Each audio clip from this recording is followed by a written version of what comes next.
आज आपण चटपटीत मसाला स्वीटकॉर्न बनवणार आहोत। त्यासाठी मी मार्केटमधनं स्वीटकॉर्न आणलेले होते, त्याचे पूर्णपणे दाणे काढून घेतले।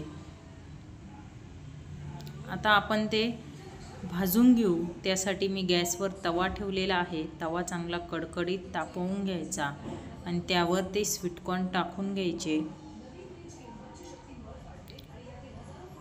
एकसारखं हलवत राहायचं म्हणजे सर्व बाजूनी एकसारखे भाजले जातील। अशा पद्धतीने मसाला स्वीटकॉर्न बनवलं तर मुले आवडीने खातात। आणि 5 ते 10 मिनिटांसाठी हाय फ्लेमवर मी एकदम व्यवस्थित असे भाजून घेते।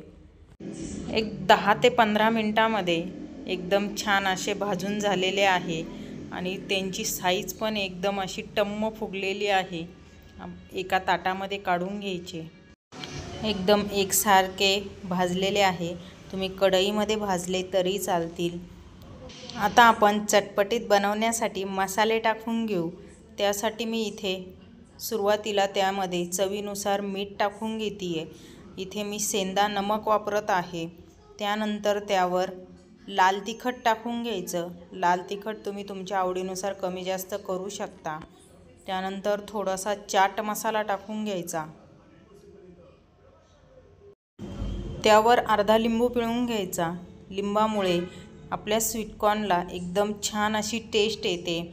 सर्व मसाले मिक्स करून घ्यायचे। आपण आता टेस्ट करायला देऊ।